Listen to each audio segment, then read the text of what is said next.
Hello and welcome to yet another exciting episode of podcast brought to you by ISCCM. Today we are privileged to have with us Dr. Subhash Todi sir, a stalwart in the field of critical care medicine and a prominent advocate for advancing clinical research in India.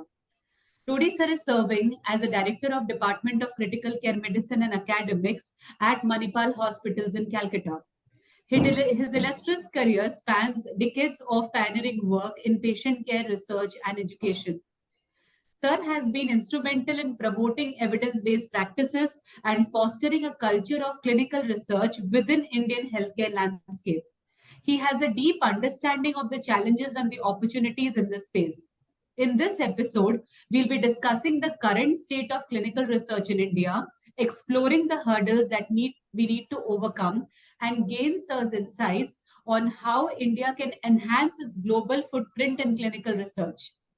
Welcome, sir. It's an honor to have you with us today. Thank you. Thank you, Dr. Monalisa. So I'll start with my first question.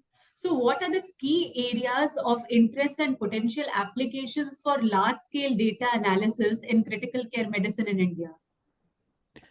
India is not unique for critical care research. I think the same principles which are applied globally can also be applied in India. The principles would remain the same. The formats and the contents might change. So the principles of any data analysis, big data analysis, collection of data is looking at the structure, looking at the process, and looking at the outcome. So when we look at the structure, what kind of ICUs we have, we have a very heterogeneous ICU characters in India.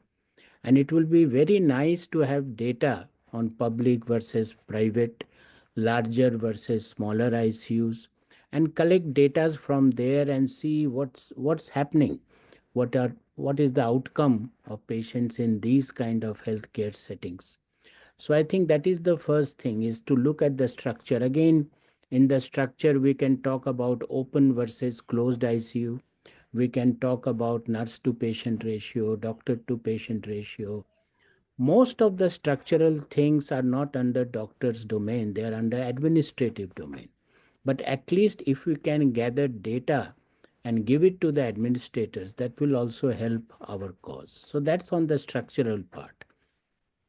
We usually focus on the outcome.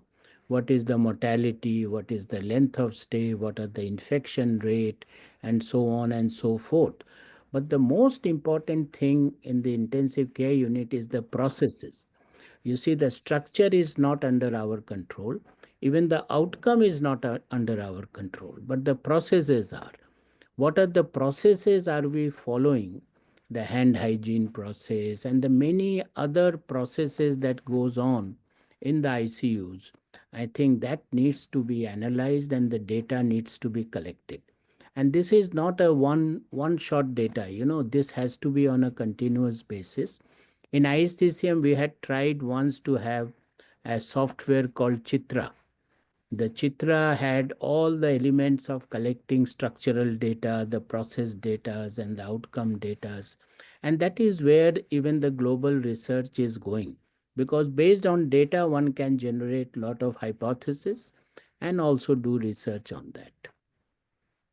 Over to you, Monalisa. Thank you so much, sir. Thank you for putting a light on actually how we have to concentrate on the processes to actually collect this large scale data and which will help us in advancing our research potential in critical care.